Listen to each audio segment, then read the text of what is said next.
MEP Mariani, you have the floor for 1 minute. Merci, Madame et Monsieur le Commissaire. J'ai écouté vos orientations, mais on va juger dans les cas concrets. Or, malheureusement, aujourd'hui, en ce moment, il y a un cas concret d'urgence, puisque la plus grave crise humanitaire se déroule loin des caméras. C'est bien plus grave, je pense, que ce qui se passe à Gaza ou en Ukraine, c'est au Congo. Monsieur le Commissaire Sikela, je vous ai interrogé pendant vos auditions sur l'accord qui fait que l'Union européenne continue d'acheter des matériaux volés par le Rwanda, matériaux qu'il vole au Congo. Je constate que désormais, même Madame Kaja Kallas a déclaré « L'UE réaffirme que le Rwanda doit cesser de soutenir le M23 et se retirer », a indiqué le chef de la diplomatie européenne, Madame Kaja Kallas, il y a quelques jours. Alors ma question est très simple. Jusqu'à quand on va continuer d'appliquer un accord dont on sait très bien que le bénéficiaire pille les minéraux chez son voisin, assassine, tue par le biais d'un mouvement extrémiste comme le M23, et l'Europe regarde ailleurs, achète ces minéraux. Voilà, maintenant l'agression est officiellement reconnue par Madame Kaja Kallas. Qu'est-ce qu'on fait? Est-ce qu'on prend enfin des sanctions contre le Rwanda? Est-ce qu'enfin on va revoir cet accord, Monsieur le Commissaire? Merci. On a pris bonne note également des inquiétudes qui existaient, avec l'importance de travailler sur la transparence, la traçabilité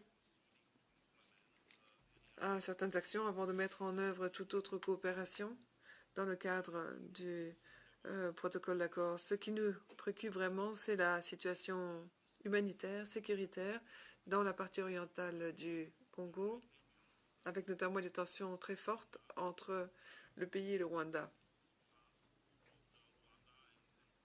Il faut pouvoir soutenir le processus de Nairobi et le Rwanda. Il n'y a certainement pas de solution militaire à cette crise, seulement une solution politique.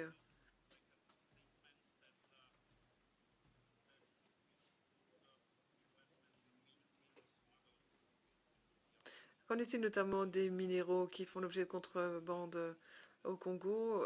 L'Union européenne a maintenu sa position pendant tous les pourparlers sur le Rwanda et le Congo. L'Union européenne ne va pas soutenir quoi que ce soit qui se ferait dans la transformation de minéraux dont l'origine n'est pas claire.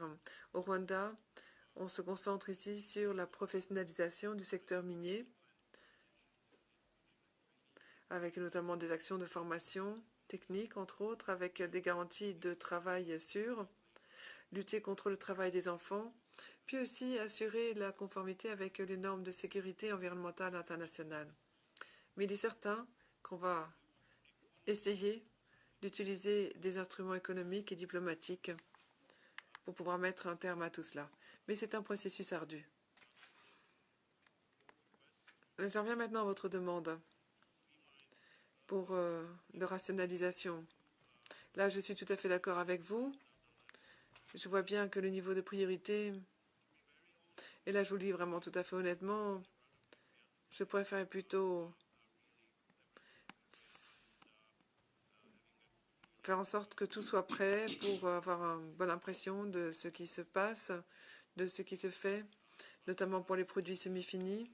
Mais je comprends l'urgence et on en discutera certainement au collège pour savoir comment nous pouvons avoir une approche unique